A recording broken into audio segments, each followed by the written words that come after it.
Karibu katika Gachie Skyman TV. Welcome to Gachie Skyman TV, the tourist man Black Africa. If you are joining us, register your presence. Ladies and gentlemen, I'm waiting for people to join. Karibu. Karibu. I want us to discuss a number of issues. Ladies and gentlemen, please join us. Join us, ladies and gentlemen. We are waiting for the members to join so that we can start together. Kindly like the video, register your presence. I can see we are 3, 4, 5. Guys, like this video, comment so that I can know that we are together. Ladies and gentlemen, karibuni, karibuni. For those who are joining us, this is Gachie Skyman TV, the tourist man Black Africa. And today we have a very interesting topic. Very, very interesting. I can see now the number is increasing. We are already 12. Join us, guys. This is Gachie Skyman TV. I'm waiting for members to join so that at least we can be about 100, because we have a very, very interesting topic. Very, very interesting topic today that is going to actually shock you. So what you do, ladies and gentlemen, once you join, like this video, and you can also start commenting, ladies and gentlemen. Our topic today is about UHURU Kenyatta. UHURU Kenyatta was in Mwigi and Kitui. Karibuni, karibuni akina Joseph Mwizi. Greetings from Kuwait. Asante sana. I told you this channel has members from all over the world, from all corners of the globe. Felix Stars, good evening Skyman, good evening Felista, karibu, karibu, karibu. And like this video when you join, I can see the number is increasing. I want us to discuss UHURU Kenyatta in KALONZO, MUSYOKA, Kitui and Mwigi. Kwa sababu in politics, things don't just happen. Kwamba hawa watu wakati ambapo unaona pale, Janet wa Gachie, karibu. Kama niko chojo, jana nilikuwa na shida ya wifi. Oh, thank you, thank you. Today, those who are joining us, we are discussing UHURU Kenyatta's presence in Ukabani. Kwa sababu akiwa pale, he was in KALONZO MUSYOKA's home turf. And I strongly believe that he could not have been there without being sent by Raila Amolo Odinga. So when you look at it, he was sent by Raila Amolo Odinga. I don't know what you think, because that is my take, that KALONZO MUSYOKA is the one who was the host, and Raila Amolo Odinga had sent UHURU Kenyatta to endorse him. The main objective was to endorse him. Esther Karibu, hello, hello, Karibu, comment. Those who are joining us, please comment and like our video. We are discussing UHURU Kenyatta's presence in Ukabani. And I'm saying, UHURU Kenyatta definitely was sent by Raila Amolo Odinga.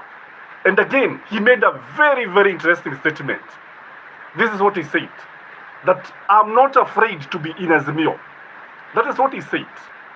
That means, in fact, he said, I'm not afraid to say that I am in Azimio. That was a very strong statement if you ask me. Kwa sababu, Simon Karibu from Bomet, kwa sababu ukiniuliza, there are some people who are in political parties and they are ashamed to say that they are in certain parties. I want to give you a very good example of those guys, akina Kanini Kega na Sabina Chege. They were ashamed to say that they were in Azimio. That is why they were able to cross very easily. They crossed very easily and joined William Samoei Ruto's side. Kwa sababu, you should not be ashamed. You should not be ashamed to say where you belong to. And he went ahead and said that I was taught, you are taught by our forefathers to always have a stand. Sio ati leo uko hapa, kesho uko pale. Lazima uwe na msimamo na watu wajue utakuwa wapi any given time. So I think this was also a very strong statement kwa wale wanasiasa wetu ambao wamekuwa wakiubayuba, wamekuwa wakitoka sehemu moja wakienda upande mwingine. I went ahead and said, I am not a conman who keeps changing his position. That was a very strong statement, ladies and gentlemen. Bira Hassan, hi, good evening Skyman, good evening Hassan, karibu, like our video, comments. So this is what Uhuru Kenyatta said, that I am not a conman who keeps changing his position. So who are the conmen in our Kenyan politics today, if you may ask? Who was Uhuru Kenyatta referring to? Because every statement in politics is meant to achieve a certain objectives. Ni kama mshale ambao unalega mahali fulani. Alikuwa anamaanisha, who are the conmen? If you ask me, most of these conmen who keep on changing positions are in Jubilee. Those guys who shifted, and all those affiliate parties that were in Azimio and crossover to William Samoei Ruto when he was declared the president-elect. These are the conmen that he was talking about. They keep on changing the positions. They don't have a stand. Jeffrey Oyapidi, hi, karibu. And remember to like the video. Remember to comment. We are discussing about Uhuru Kenyatta's presence. And what we are saying is that he was sent by Raila Amolo Odinga to go and endorse Stephen Kalonzo Musyoka. And he does not need to say that he has endorsed Stephen Kalonzo Musyoka. Emily from Ghana, hi, karibu Emily. So Stephen Kalonzo Musyoka was endorsed by Uhuru Kenyatta. And Uhuru Kenyatta was sent by Raila Amolo Odinga. It is also important to also note that it was a church function, full gospel, fundraising, and Kalonzo was the host. And Kalonzo, you remember, he was actually endorsed by Raila Amolo Odinga in Bondo. Mnakumbuka vizuri sana. He was endorsed by Raila Amolo Odinga. And now again, it is coming from Uhuru Kenyatta. Again, he also talked about the way Kenya Kwanza have been blaming their failures to the former government, that is the former regime. Hata bibi akikosa kupata kutunga mimba, they blame the former government. And I'm expecting them even to start blaming Uhuru Kenyatta because of El Nino. That is what we are expecting. Uhuru Kenyatta told them, they were told, stop blaming us for your failures. Carry your cross. I think that is what Uhuru Kenyatta was saying. Hello Skyman, listening from the border of Uganda. Thank you, Jeffrey. Jeff, asante sana. You are an ardent supporter of this channel. I'm very much humbled. And he said that you cannot keep on blaming the former regime all the time.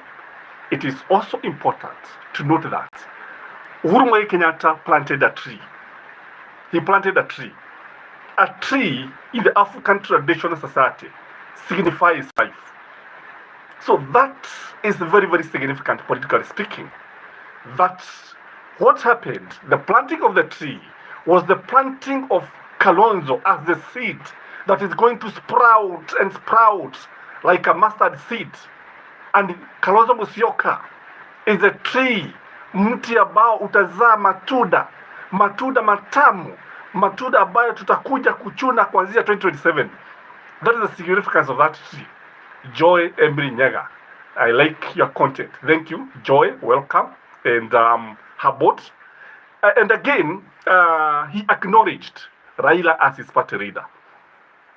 That is what he said, that he acknowledged Raila as his party leader. By the way, it is raining here, and that is why maybe the video unasikia kuna mvua inatoka juu. Mvua in Kiambu, kuna mvua nyingi sana. It has been raining throughout.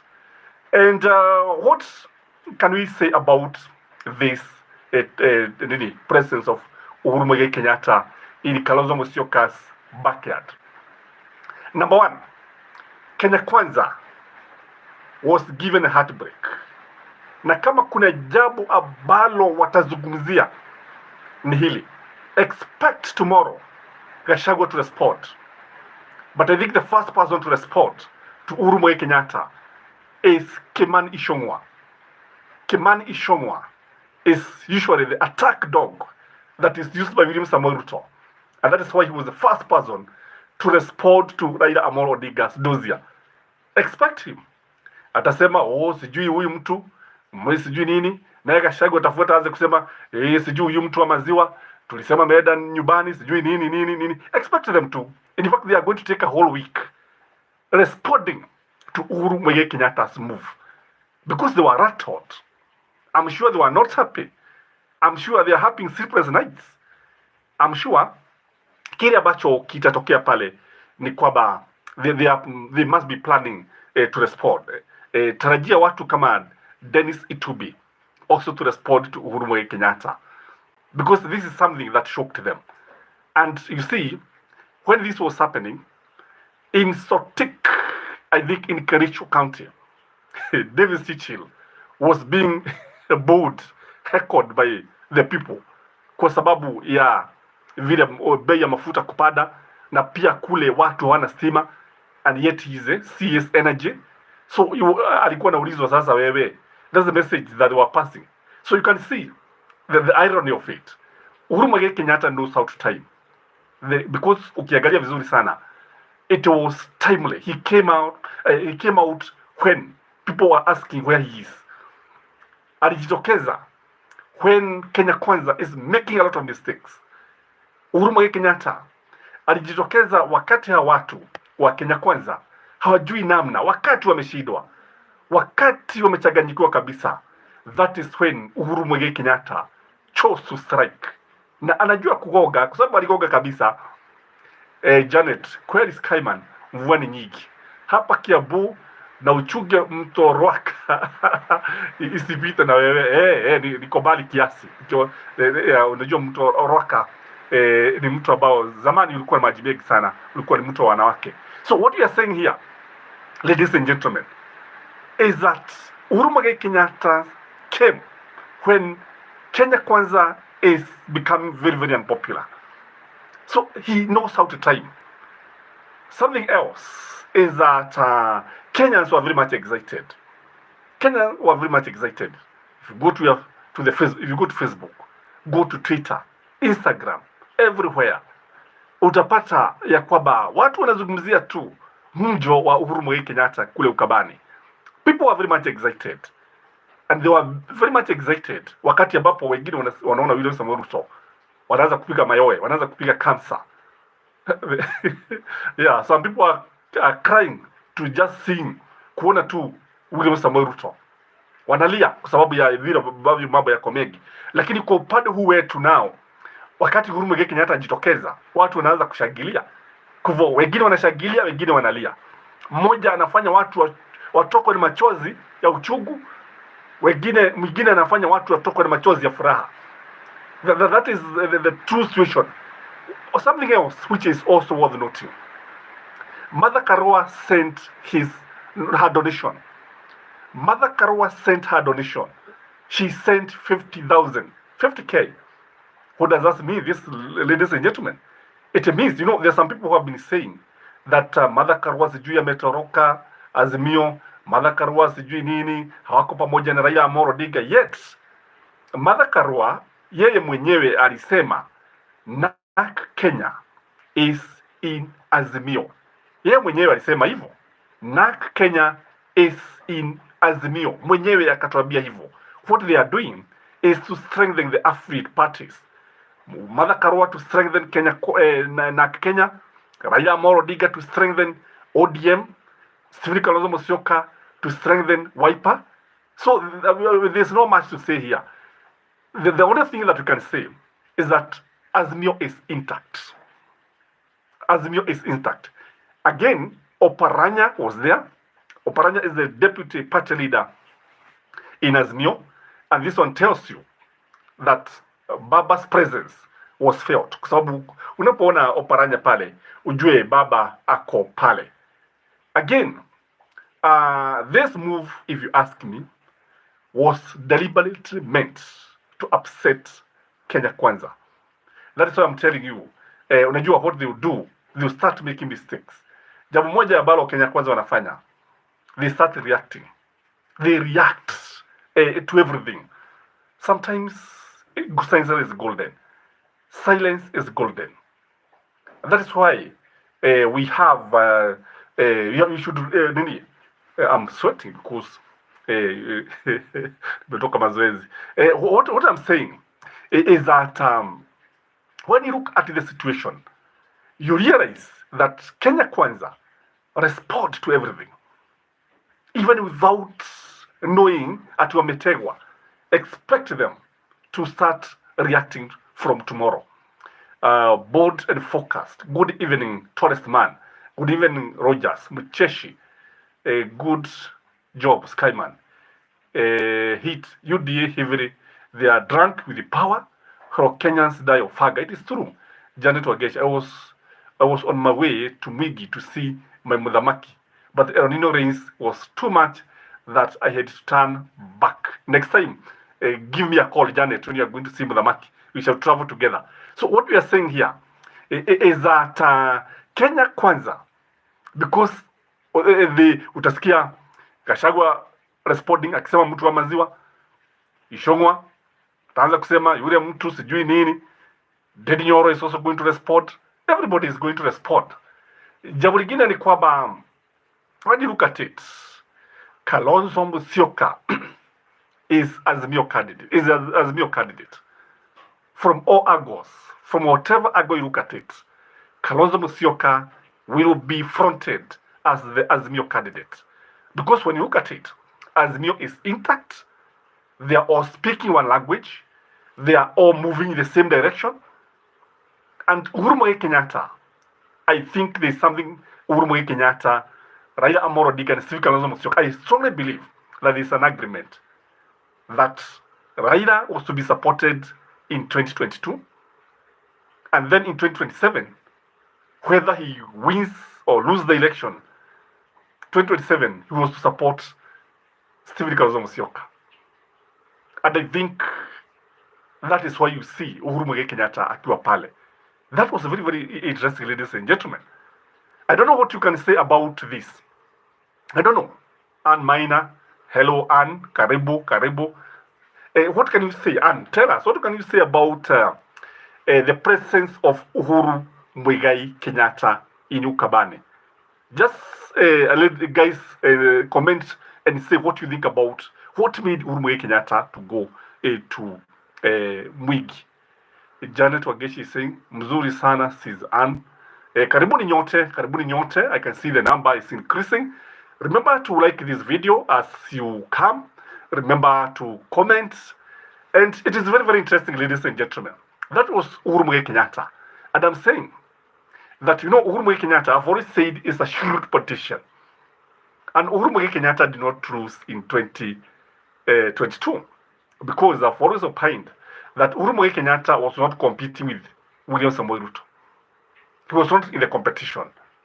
What he was doing, he was just trying to facilitate Raila Amolo Odinga. He was supporting Raila Amolo Odinga, but he was not the candidate.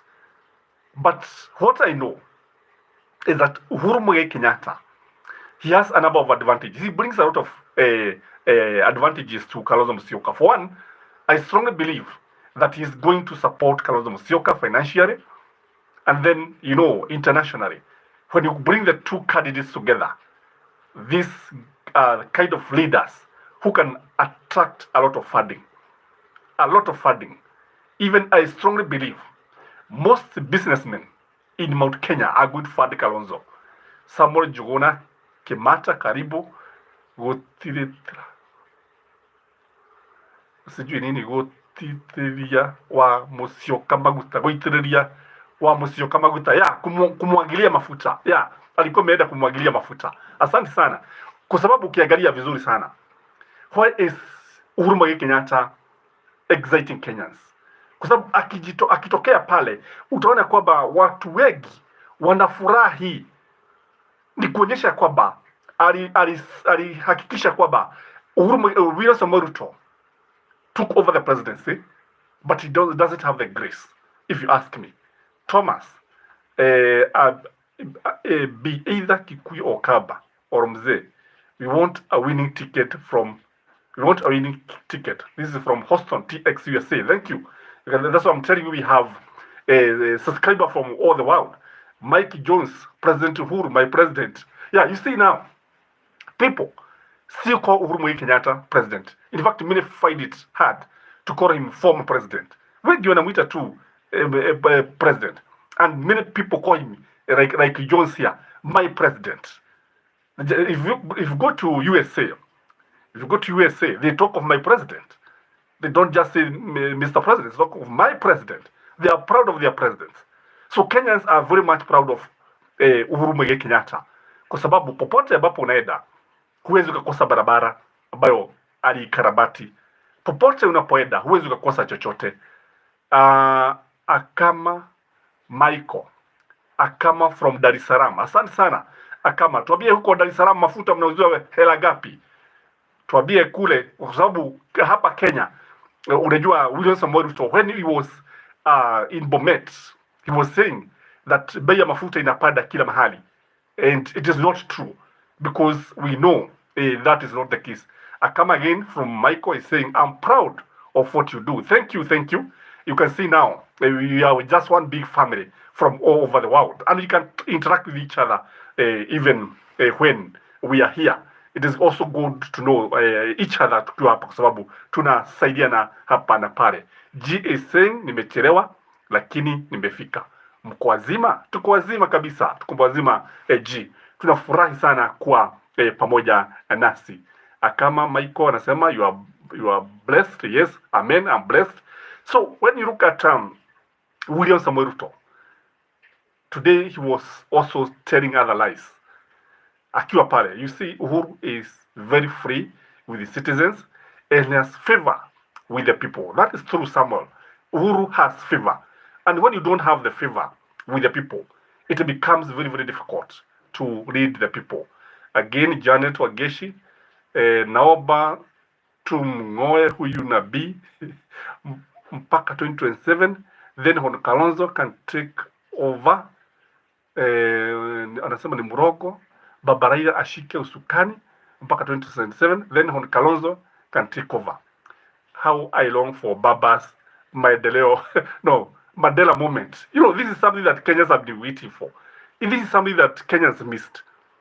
And if Raila Amolo Odinga became the president of this country, I know one thing, that tungekuwa na umoja wa kitaifa.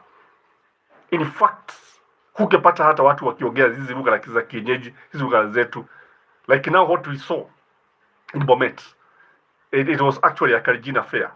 Irene Kioi, anything related to revolution is what we want to hear.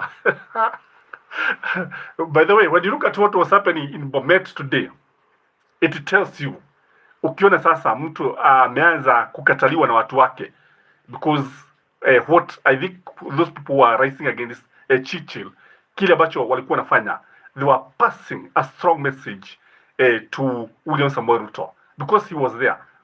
And when Churchill Davis, who is CS Energy, wakati ambapo walianza kuamka, alisalimia watu and he had cut his speech short. Akana Michael, leadership needs strategists. I'm sure Kenya Kwanza government lacks this. PR never delivers. It is true.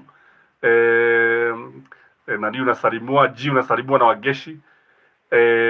Naye anasema nimekuona, karibu sana kwa nyumba. Yeah, hii ni nyumba yetu. We meet here to discuss politics. We meet here to discuss our country. And what I'm saying, sasa ukiona William Samoei Ruto kule kwao watu wameanza kumkataa, what do you think will happen to this country? What do you think will happen in other regions? Tuseme kwa mfano, have you noted, by the way, that people from Mount Kenya, hao viongozi wetu, they are not coming to the ground. They are not coming to the ground. What they are doing, labda wagoje kama vile walifanya jana, wakaenda ile rurashio kule kwa Betemaina. Labda wagoje, lakini sasa to see them on the ground ni kama wanaogopa watu. Shadi Waigwa Uhuru alifanya kazi. UDA ndio walichochea wananchi. Uhuru alijaribu sana. Imagine corona ilichagia, but Uhuru tried. In fact, it is true. I've always asked people, what would happen to this government if William Samoei Ruto, and God forbid, is confronted with a crisis like that of corona, do you think William Samoei Ruto can manage this?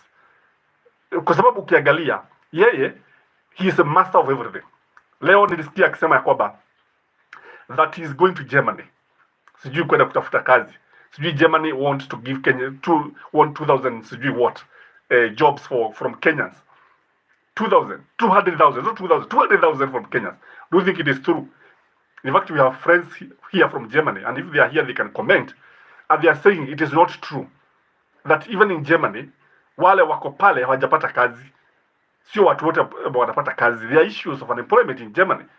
Somebody was telling us, in fact, was sharing with two people from Germany, and tulisikia akisema hivyo. Again, alikuwa anasema sijui every day that Kenya itakuwa ikituma 3,000 people kwenda kufanya kazi nje. 3,000 every day. So you can multiply 3,000 by 366. That would be about 1,098,000 per year. Is it 1 million? Yeah. Ati ndio watu watakuwa wakienda Kenya. This means by the time he will be done by 5 years, about 5 or 6 million have left the country kwenda kufanya kazi kule nje. Unafikiri ni kweli? Akama Michael, what I know about governance is not what I know about governance is about taking directions. If policies will be made and we say no, then this government will not have a mandate to govern. Joy Emery Nyaga, what I only know, we are going nowhere. Irene Kyo is saying, why is it that Tugege Nation is the one cheating Zakayo? And this chronic Mike is saying, Asante bro, be blessed. So what we are saying here, the Gege Nation is changing. The so-called Gege Nation is changing. In fact, ukija kwa ground, and Wageshi you can attest that the ground has totally shifted. Sio kama hapo beleni. Hapo beleni, nilikuwa nawaambia kwamba William Samoei Ruto alikuwa anachukua maji hivi, anakunywa, alafu magenge wanashangilia, wanapiga makofi. Today, do you think William Samoei Ruto anaweza kuchukua maji ati akunywe kisha watu waanze kushangilia? Unafikiri hivyo? Opaga show, that's true brother. Karibu Opaga, and like this video and comment. Humphrey, Bigman, Saudi, Dubai, Qatar, Kuwait. Mafuta ni 2 bob kwa Kenya, that is 60 shilling. Pia gas ni 12 bob. Is it yani 47 shilling for that 13 kg gas. What do you mean, Humphrey? Saudi, Dubai na Qatar, Kuwait, mafuta ni 2 bob per liter, that is 60 shilling. But you see pale wana kule kuna mafuta mengi. In fact, you are the one who sells Kuwait and Saudi Arabia. How do you wanatuuzia mafuta? But it's very cheap. At gas is shocking, by the way, 12 bob. Yani 47 shilling for 13 kg. Sasa mnaona jameni, wanaangalia ni Humphrey. 470 kwa gas, not 47. 470 kwa gas. So you can imagine, ladies and gentlemen, hapa 13 kg to know how much? I think it's 1,000. You can see when we say that the cost of living is very high in Kenya, it is not in vain. And we have the facts. We have the facts. Sio kwamba tunasema hivi. And I know there are people here from South Africa. Na naweza kutuambia how many rands we can actually convert into Kenya shilling is a liter of petrol selling. How is the pump prices there? Kwa sababu hali ya maisha iko gumu sana. Maisha ni magumu sana. And Akama Maiko, I wish I can a photo.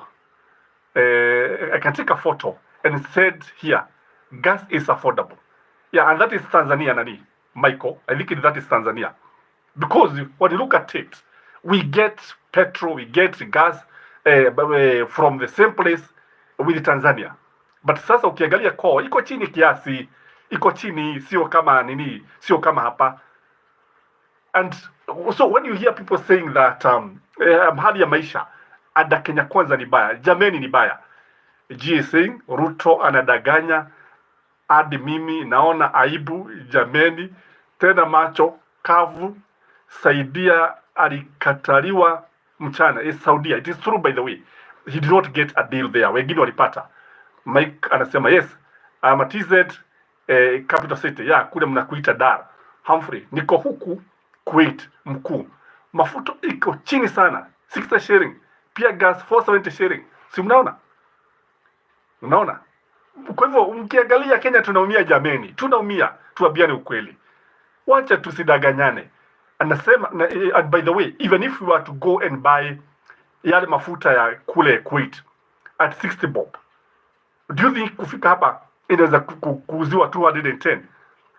Rain Kyo is asking, what happened to Turkana oil? Can it be sold to Kenyans? By the way, who can answer that question? Because I understand, I was trying to find out what happened kule, the Turo company that was actually trying to give us the mafuta. Nilikuwa nasikia kwamba hawa watu walidai pesa nyingi sana. They wanted to have what do you call it, an agreement whereby watakuwa wamejilipa, I think, for 15 years before we start getting anything. And I think this is a problem. I don't know, but it could be siasa. Inaweza kuwa ni siasa. Hatuwezi tukajua ukweli. Atikeda anasema, anamuuliza Humphreys juu nini. Very true. Niliambia my sister Janet, gas ni very cheap. It is true. It is very cheap. So what could be happening in Kenya? The problem is high taxes. Kwa sababu kile nabii anafanya, nabii anapenda ushuru sana. Anatoza ushuru wa hali ya juu sana. Hakuna kitu ambacho akiangalia kitu ni kutoza tu ushuru. And when you ask those people who are in the printing business, I don't know, waulize wale watu wako printing business, watakwambia ukweli that hizi karatasi ambazo zinatumiwa for printing, the price is now double. The price is now double. I think siku hizi na nashangaa kama can 100 bob buy any tokens? Zinaweza nunua kweli? Kama zinaweza nunua labda 2 tokens. I mean 2 units. Kwa sababu hapo beleni zilikuwa zinanunua wakati Uhuru Muigai Kenyatta. Siku hizi hakuna kitu zinanunua. Hakuna.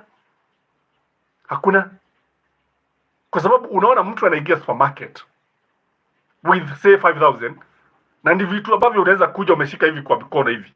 Kwa mikono, viganja vyako vya mikono. We are losing it, ladies and gentlemen. Even my siblings who nearly swallowed me for being a baba's follower, kimewaraba mbaya. Siku hizi ukitaja Zakayo wanasema tigana na kau ni kamudu koru muno. Yani siku hizi ukitaja Zakayo wanasema achana na achana na huyo mtu, ni mtu mbaya kabisa. That is Gachie who is telling us hivyo. It is true, this is what is happening. Na sijui pale ulipo watu wanasema nini kuhusu William Samoei Ruto. Kwa sababu jana in our live show mnakumbuka tukionyesha vile ambavyo kulifanyika kule Gatondo kwamba watu walikuwa wanaitisha uchaguzi. Imagine the Kikuyus, this is Kiambu County. Watu wanaitisha uchaguzi ati kuwe na uchaguzi mwingine, sijui nini, wamechoshwa na Zakayo na mambo kama hayo. Patero Bio, Tolman, you are right. Mount Kenya elected leaders are not going to the ground officially. Wamejificha sana. Onero Amushoba is going to the ground. It is true. Hivyo ni kweli. Najua Amushoba kile ambacho amefanya. She stood with the truth and stood with the people. One thing I have realized about hii dunia ni kwamba unajua ukisimama na ukweli you never hutaibika hata siku moja. And that is why you see Uhuru Muigai Kenyatta is a proud Azimio member. Irene anasema, why can't Kenyans protest online demanding the ACCO? What is that? Demanding the ACO. They can protest, by the way. They can protest. And it is important because you see, our constitution clearly has that section that allows people to demonstrate and to picket. It is allowed. And in fact, online demonstration will be very good. Why can't Kenyans protest? Yeah. And again, when you look at Kenyans, Unajua Wakenya inafika wakati mwingine hata wao wanashindwa wafanye nini, kwa sababu wengine wanauliza like now I had a group of people asking me now, unatuambia hivi sasa tunaweza fanya nini? Yes, we agree that is a problem. What should we do? And by the way, because I strongly believe that the bipartisan talk may collapse, I can see Raila telling people wajitokeze. Ukisikia baba akisema Wednesday, Jumatano, utaona watu vile watajitokeza kama si hapo. Watu watajitokeza kama sisimizi. If Raila is going to call for maandamano, because kulingana na vile Martha Karua alikuwa anasema na Jeremiah Kioni, ni kwamba hawa watu wa Kenya Kwanza, it's like they don't want anything to do with what Azimio is asking. Azimio demands are lower the cost of living. Wamekataa. That issue is not being addressed. Kenya Kwanza imekataa kabisa. Open the servers so that we can have a firm that can come and maybe audit the results of the president. Wamekataa. Jambo lingine ambalo wamekataa, wanaambiwa hii mambo ya parties, wanakataa, wanasema this freedom of association what. So that's why I'm telling you. Na sasa hata ukiangalia Raila Amolo Odinga, ukiona Raila, unajua Raila hakuwa anataka kuongea, by the way, alikuwa amenyamaza kabisa. Lakini sasa kile ambacho kilifanyika ni kwamba, kwa sababu aliona kwamba these guys have just been buying time, ni jaro tu. Kile ambacho Raila alifanya, sasa akaanza kuongea, because alikuwa amenyamaza, just to give the bipartisan talk chance, ndio watu waongee, ionekane ni kipi ambacho kitafanyika, ili kama watakubaliana, then they would sit down and discuss. But now he has realized that these guys, they are just wasting time, and that is why I also think Uhuru Kenyatta alikuwa amenyamaza. Oh yeah, now you get what I is asking. Why can't Kenyans start protesting online, demanding the account of the board loans and the taxes collected and zero delivery of services? Yeah, the kweli. You know what William Samoei Ruto is doing? In fact, today I had him bragging that Kenya imepewa pesa, sijui what, grant, what. And when you look at it, ndio pesa zinaingia, because I remember the IMF approved a credit facility of, I think, 150 billion. But when you look at what the money is doing, sasa pesa zinafanya nini? Zinaishia kwa mifuko yao. That is a fact, and unless they prove otherwise, that is what is happening, because they cannot show any one project in the country that wamefanya. And by the way, these people are borrowing more than Uhuru Kenyatta. JCW, hamjaboni wa Kenya wenzangu, hatujabo. JCW, tuambie unatuona ukiwa sehemu gani ya dunia? Emily Nyaga, ile mambo ya signature resign from Iliadaje, ile mambo ya signature resign forms Iliadaje. By the way, hiyo haigesaidia chochote. If you ask me, legally it had no backing. Hata tukichukua signature, even if all Kenyans signed, hakuna mahali ingeenda. Hiyo hakuna. I think what Kenyans should do, Kenyans should try as much as possible to force the MPs to impeach William Samoei Ruto. I think that one can work. Hama mnaonaje jameni? Do you think William Samoei Ruto should be impeached? The problem, I think, is that hawa jamaa wa Kenya Kwanza, they would, they are cowards.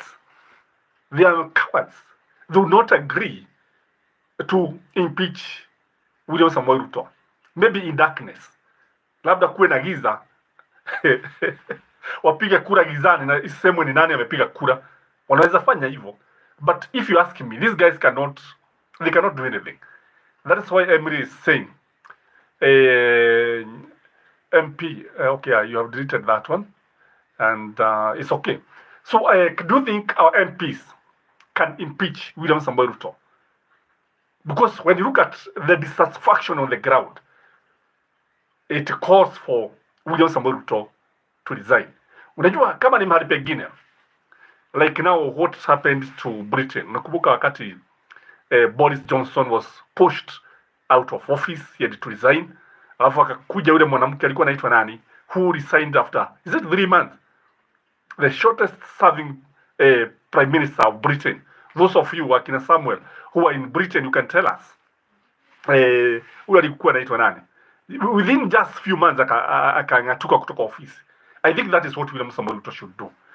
William Samoei Ruto anafaa atolewe kwa njia ya kisheria, and that is the work of parliament. Hapo kwa MP ni gumu sana, ni corrupt sana, impossible. Yeah, that is the problem. That is one of the greatest problem with our leaders, kwa sababu wao wanaongozwa na matumbo yao. Wao they don't care about the common mwananchi, wanajifikiria wao wenyewe. And I think Kenya Kwanza would use a lot of money, but what I know, you know, power is very sweet. If the people of Mount Kenya wanaweza kukubali kuungana na Azimio, unajua sasa Gachagua will be the president, maybe that one can be used as a bait. But do you think Gachagua can agree? And do you think many people can stomach Gachagua's presidency? Kwa sababu wengi najua wanaweza toroka nje wakisikia ni the truthful man ndiye anakuwa president. Because after William Samoei Ruto is impeached, Gachagua would take over, and then after he takes over, ataweza nini? Ataweza saidia. And he become the president and complete that term, and then it will be counted as first term. I can see Vet Nyoro, Halo Skyman, karibu sana Vet. Labda tuambie huko watu wanasemaje, uko wapi? Tuambie uko wapi Vet. Nafikiri kule mlipo, nafikiri pia mnaona hata dawa za wanyama za kutibu mifugo. Nafikiri huko mlipo bado nafikiri mnanunua dawa pesa nyingi kama ni kuuza. I don't know, because it is affecting William Samoei Ruto is affecting both human beings and animals. And Vet Nyoro, you can tell us. And Joy is saying, so na maandamano itasaidia kweli? So na inaweza saidia. In fact inaweza saidia. Why it not for maandamano?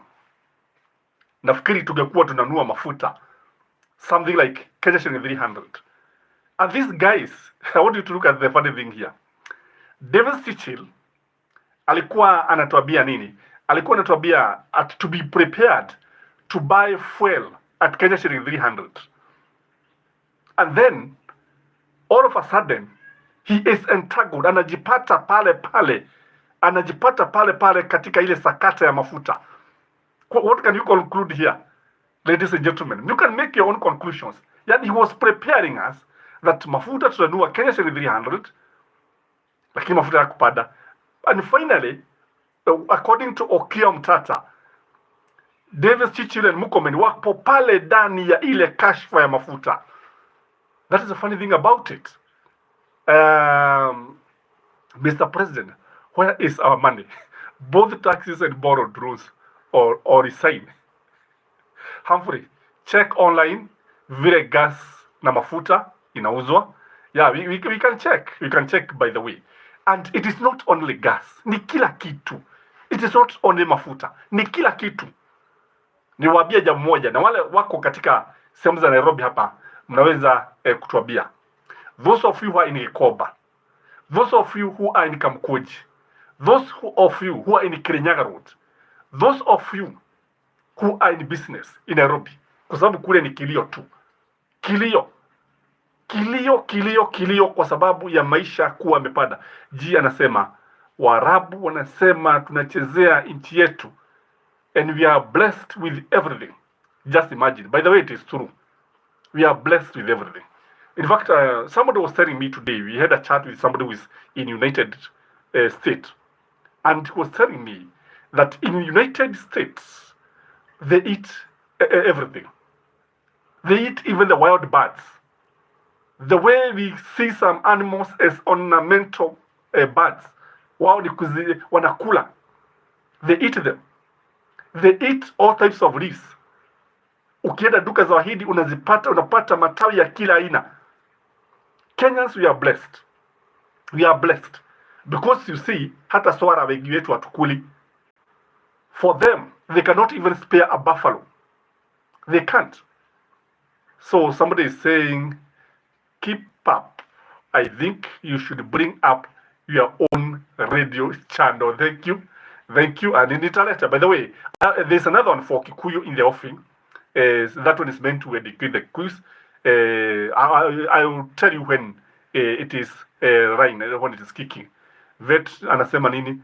Natoka pande za Kirinyaga. Huku wananchi pia wamechoshwa na this government. Wise word. Nitabai ranch kesho. Nunua sasa, hata sasa unaweza nunua. Janet anasema pia, lakini Skyman, hawa bunge wamegula matumbo zao gai mwadhani ni kama wamebeba pacha. How can such greedy fat hyenas agree to impeach Zacks? Hawana haja na Wajiko. By the way, it is true. By the way, our politicians, their interest is their stomachs. Their interest is their families. Their interest is their bank's account. Hakuna kitu ingine. Hakuna. Na ndio sababu unapata hawa watu, they can pass any motion. They can pass anything, any bill. Hata wakiwaambiwa wauze part of Kenya, iende like now, iende Somali, they will do it. They will do it. Hata wakiambiwa ya kwamba, you remember the way our policemen are corrupted, wanajua ya kwamba mashababu wanakuja, wanapita kwa mipaka, wanawahoga na wanajua wanakuja kuua watu. And yet they don't care. They don't care. They allow them to come. Because most of the problems that we are experiencing in this country is a result of being corrupt. Is as a result of people being very corrupt. Because when you look at it, kile kitu ambacho kinajitokeza hapa, unapata baadhi ya watu kutokana na tamaa, baadhi mvua bado ni kubwa sana, bado inanyesha. That is why you see me straining kwa sababu ya mvua. But I hope you are hearing me properly. Bora ujumbe utufikie na bora tujadiliane, because this is actually a discussion whereby we discuss our current affairs. Kwa sababu kama nilivyowaambia, unajua hapo beleni William Samoei Ruto watu wangesema maisha ni magumu. Alikuwa anasema we are expecting bumper harvest, everything bumper harvest. Tunapeana bolea, tunapeana pembejeo, anything. Alikuwa the solution ni fertilizer. And then I was asking myself, how was fertilizer expected to lower the cost of electricity? How was fertilizer expected to lower the cost of fuel? Ni vipi jameni? Ni vipi? So, some of the things that William Samoei Ruto is telling don't add up. They don't add up. Like now, I told you they have started another narrative. Wanasema ya kwamba when Raila Amolo Odinga gave the dossier, instead of answering the point that the issue that he raised, sasa wanaanza kuzungumzia kitendawili, ule mzee wa kitendawili what. Skyman, imagine mwenye alisema mafuta itafika 300 shilling ako nani ya skado. Yeah, ako ndani ya skado mafuta. Yeah, it is true. Ya mafuta ya Mama Jerry. Anaitwa Ann Jerry Joroge, yeah, something like that. Ako ndani kabisa, ndani ya skado.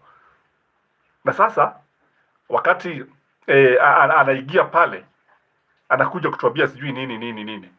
Ameenda Ujerumani for treatment. Unajua hizi safari za William Samoei Ruto, hizi zina mambo hizi. Not this is safari za kawaida. Huwezi ukaniambia anatoka hapa nini. There must be something behind these safaris. And we saw you have raised this issue. And Kennedy Barasa, Kenyans love jokers and corrupt leaders. Do you remember Heri Mwizi mwenye anaiba na kutupa kuliko mlevi, watching you from DRC, North Kivu? It is true. Kennedy, it is true.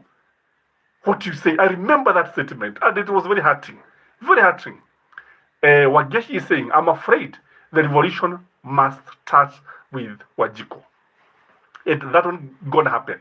Mambo yakiendelea vile ambavyo yanaendelea, mambo yakiendelea vile yanaendelea, watu, unajua kuna mahali ambapo unaweza finya watu, unawafinya, inafika mahali unasema hapana, we cannot stomach this anymore. That one can happen. So when you say, because this revolution, people have been talking about it. Na unajua lisemwalo lipo, na kama halipo laja. And what is in the heart, the mouth speaketh. Huo ni ukweli.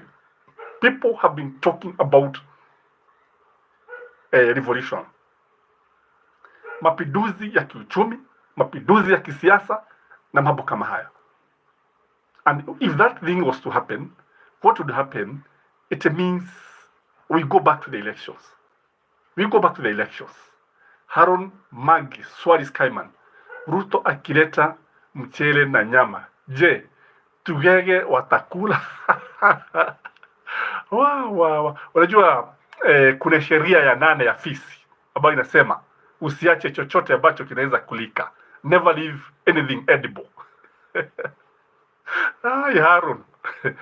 Mchele na nyama. Unajua that one was brought by Gachagua when he was remembering the good days with Daniel Toroitich Arap Moi. Alikuwa anasema ati sijui alikuwa anambia Ruto, ukiwa president utakuwa ukikuja hapa kama rais Daniel Toroitich Moi, vile ambavyo alikuwa anakuja Sagana kuja hapa, tulikuwa tunakula mchele na nyama. And it happened, by the way. It happened.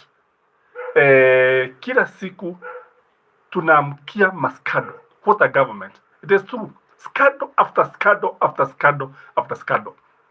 By the time we will be in 2027, zile kashfa ambazo mtasikia huko, it will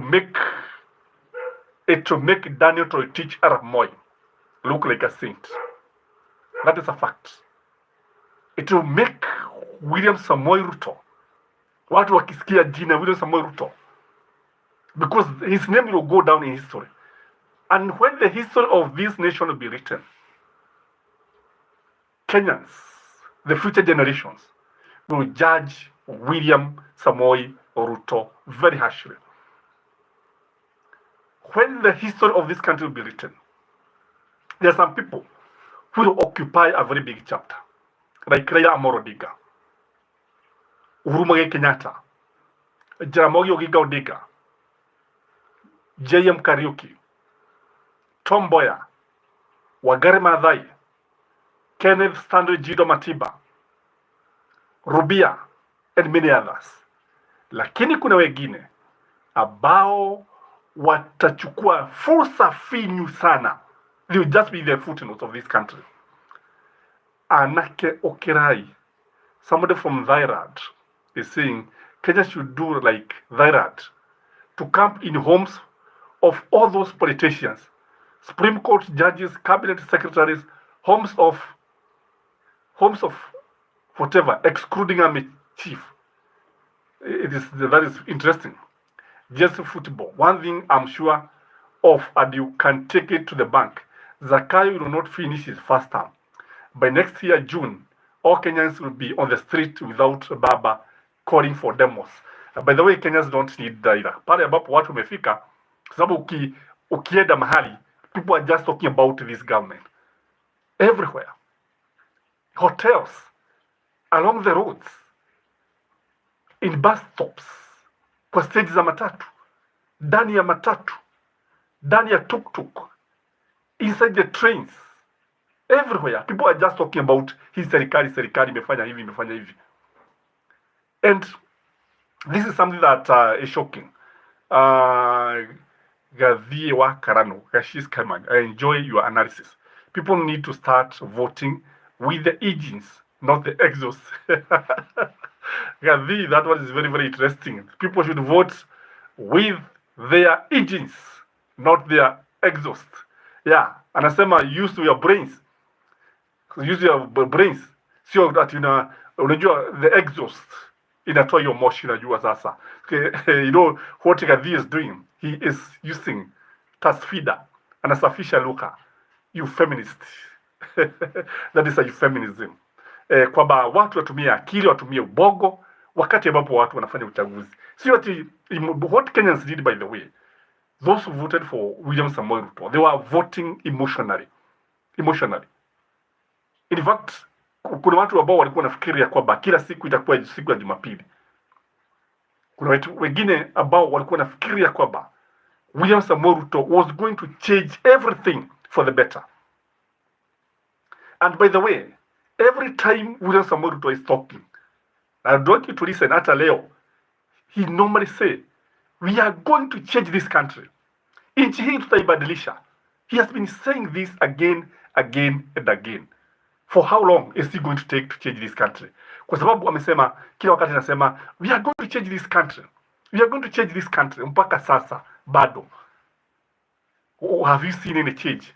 Other than change to the negative side? Because if you ask me, you have seen change in palm prices from 160 to 270. That is a change. We have seen the cost of electricity upward. We have seen now the change of registration of persons from 0 to 1,000 shilling. Marriage certificates, due to how much? You see, these are the kind of changes he talks about. So we say that we are going to change this country. Now, when he was in Sotik today, he said that he does not want to be popular. John Munene is saying, I'm now convinced that this government will not go beyond 2025. Kenyans will have become fed up to the brim. There will be no money to run the government and nowhere to borrow. Hey, John. So this country will be bankrupt. And you see, by the way, I was telling some friends, because this is something that happened in Ghana. And those of you here, because I've seen somebody from Ghana here, when Ghana became bankrupt, they went for people's savings in the banks. Ulikuwa umeacha 50k kwa bank, kesho ukienda unapata wamechukua 30k, umebakisha 20. It can happen. Somebody is saying, KRA people are moving around, taxing anyone who uses M-Pesa till for business. Tomorrow, if you cough anyhow, you'll be taxed, I bet, on you. That is just the football. We're telling us that, by the way, ndio unaona sasa watu wameanza kutoa ile till. Ukienda pale mtu anakuambia sijui nini, lipa cash, what. People are fearing because sasa, and you see, in the final analysis, it is the government that is going to lose money. In the final analysis, it is people who become tired. Kwa sababu sasa ukiambia kila mtu kila wakati ni kutoa pesa, ni you see carrying money. People, by the way, watu had moved to paperless money. We had moved from hii mambo ya kubeba pesa, na jambo hilo lilikuwa limepunguza wizi. JCW, Ruto will be the richest African by 2032. I am telling you, in fact, he will be richer than Kenya. The looting spree that is happening in this government is staggering. In fact, it's not only staggering, but shocking and scaring. I think there are some people, there are some individuals who are richer than continents.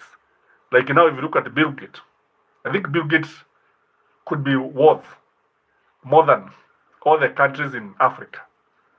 That man is rich. And Warren Buffett is also very, very rich. And do you think that is what William Samoei Ruto want? Because as JCW is saying, I think he'll be the richest person in Africa. And that one is going to happen. Kwa sababu wewe ukiulizwa zile pesa zote wanachukua zinaenda wapi? Zinaenda wapi? And atikede, punitive taxes, fuel increment, demolition of people's home, high cost of electricity tariffs, and so on and so on. Why? Ni kwa sababu wanataka pesa. Nikwambia sijawahi kuona. Unajua nafikiri people have different missions. People have different callings. When William Samoei Ruto was looking for the presidency, I think the idea was not to serve the common mwananchi. I think he wanted power. I think he wanted to asikie sasa is the commander-in-chief of the armed forces. You know, remember, for those of you who studied psychology, there is that Abraham Maslow of needs. That psychologist who talked about the basics. You start from the basic needs, that is food, shelter, clothing, all the way. Alafu inafika climax pale kabisa, you reach self-actualization. The self-actualization is where now you start looking for leadership, so that you can command others. Sasa yeye, he just wanted to be the commander-in-chief of the armed forces. And from sasa ukitoka hapo, the only person who is above you is God. And that is why William Samoei Ruto also want to be the president of Africa. Yes. That is why William Samoei Ruto can sacrifice the policemen to go to Haiti. That is why he can do it, just to gain fame. Ajulikane kila mahali. And that is why today, many African scholars are asking hard questions about William Samoei Ruto. Is he a true Pan-Africanist? Is he genuine? Mzee Kush, keep informing us. Tolman, big up. Thank you, Kush. Asante sana. Na karibu and like our video. And maybe you can tell us where you are watching us from. Kwa hivyo kile ambacho hapa tunaona kwamba mtu wa kawaida anaachwa bila kujua kile ambacho anafanya. Maisha yanazidi kuwa magumu, and I don't know. Ladies and gentlemen, I want us to end this show in the next 5 minutes, and maybe you can write something in the comment section. You can even propose our next issue, something else that you want us to discuss, and I'll be very, very grateful to discuss whatever you raise. We'll be on live most of the time, almost now on a daily basis, and I'll read each and every comment. If I don't read your comment, maybe you can rest assured that I'll read it. John Munene, sometimes I wonder why Ruto campaigned so hard to get power, knowing very well that he had no idea on how to run the government. In fact, the issue of statecraft ni kitu ambayo imemshida kabisa. Power gamer jugular. Ruto is a con. Good thing is he is headed nowhere. The days are numbered. It is true. No, huwezi ukadanganya kila mtu kila wakati. Ndio kuna baadhi ya watu unaweza ukadanganya, lakini sio kila wakati. And by the way, I don't know what the good book says about liars. Because unajua unadanganya watu kila wakati. Unaambia watu utafanya hivi, utafanya hivi. You promise a lot.